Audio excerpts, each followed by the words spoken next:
नमस्कार. आज आपण जाणून घेणार आहोत हरितालिका व्रताची संपूर्ण पूजा पद्धत आणि पौराणिक कथा.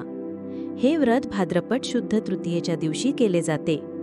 हे व्रत सौभाग्य, पतीचे दीर्घायुष्य आणि इच्छित पती मिळवण्यासाठी अत्यंत महत्त्वाचे मानले जाते. पूजाविधी: सकाळी लवकर स्नान करून स्वच्छ वस्त्र परिधान करावे. शक्यतो हिरवा रंग धारण करावा. घरात स्वच्छ जागी रांगोळी काढावी आणि फुलांनी, पानांनी मंडप सजवावा. यानंतर मातीची किंवा धातूची शिवपार्वती मूर्ती किंवा कलश प्रतिष्ठापना करावी. दीप प्रज्वलित करून पूजा सुरू करावी. मूर्तींवर हळद, कुंकू, अक्षदा वाहाव्यात. फुलं, बेलपत्र आणि दुर्वा अर्पण करावेत. खीर, लाडू, फळांचा नैवेद्य दाखवावा.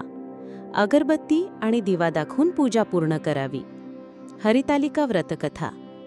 पुराणानुसार हिमालय राजांनी आपली कन्या पार्वती हिचा विवाह विष्णूसोबत करण्याचा निर्णय घेतला. परंतु पार्वतीच्या मनात मात्र फक्त महादेव ह्यांनाच पती म्हणून स्वीकारायची दृढ इच्छा होती. हे कळताच ती आपल्या सखीबरोबर घनदाट जंगलात गेली. तिथे तिने वाळूत शिवलिंग तयार करून उपवास, कठोर तप, निर्जल नयत सुरू केले.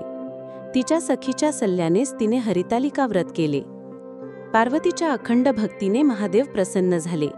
ते प्रकट होऊन म्हणाले, हे पार्वती, तुझा विवाह माझ्याशीच होईल. जो कोणी स्त्री ह्या दिवशी श्रद्धेने हे व्रत करेल तिला अखंड सौभाग्य, पतिसुख आणि इच्छित फल प्राप्त होईल. यानंतर भगवान शंकर आणि पार्वती यांचा विवाह झाला. त्यामुळे हे व्रत सौभाग्यवर्धक आणि अत्यंत पवित्र मानले जाते.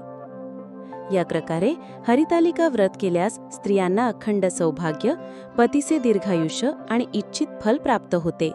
म्हणूनच हे व्रत सर्व स्त्रियांसाठी अत्यंत पवित्र मानले जाते.